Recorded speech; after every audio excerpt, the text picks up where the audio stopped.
ladies and gentlemen, I'm sure you'll be pleased to know that I decided to focus entirely on my Song of Ice and Fire theories. I do enjoy them and they seem to be getting the most views. So without further ado, let's get to the next one. Roll intro.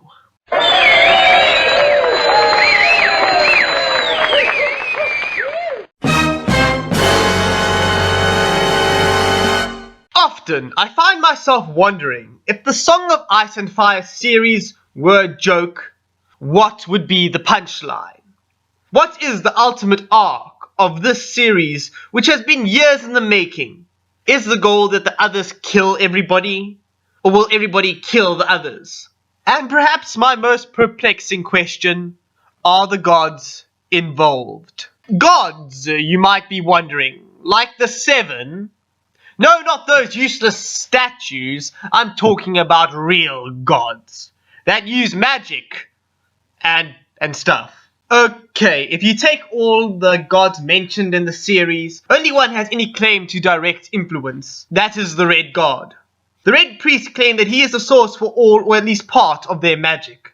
Other predominant deities whose worshippers use magic in some way are the Old Gods and the Many-Faced God. Yet their worshippers view the magic they use as a tool to serve their god's will, not as an extension of their god's power. Okay, I'm not going to be talking about the Many-Faced God much in this video. I do, however, want to focus on the Old Gods and the Red God. Specifically, I want to talk about the Great War between the Red God and the Great Other. So who or what is the Great Other? This is the question that has no doubt plagued the minds of the vast majority of A Song of Ice and Fire fans. Many theorize that the Old Gods are in fact the Great Other, and the others are the Old Gods' retribution. It would be quite interesting if it did turn out to be this great chess game between gods in the end.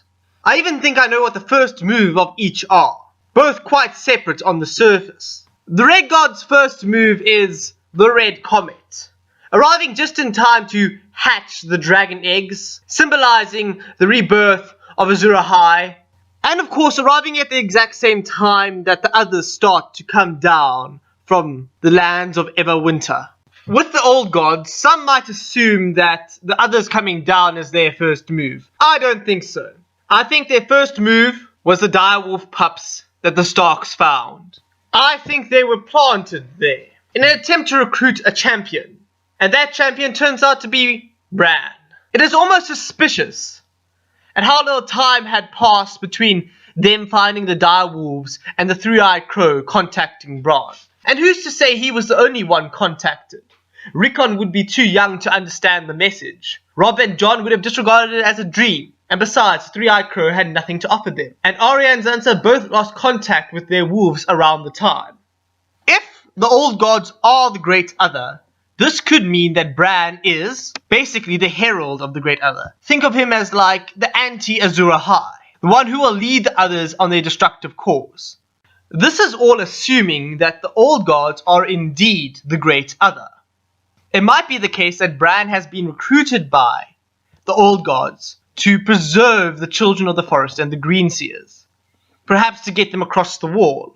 Or maybe he is the herald of a new age, one that comes after the destruction of mankind at the hands of the others. Perhaps the others aren't an evil entity, but more like a plague, intended to wipe humanity off the earth. Think of them more as Noah's great flood, but I don't know. What do you guys think? If you have any alternate ideas about this topic, please share them in the comment section. Thank you for watching. If you liked me, please be sure to hit that lovely button in the corner.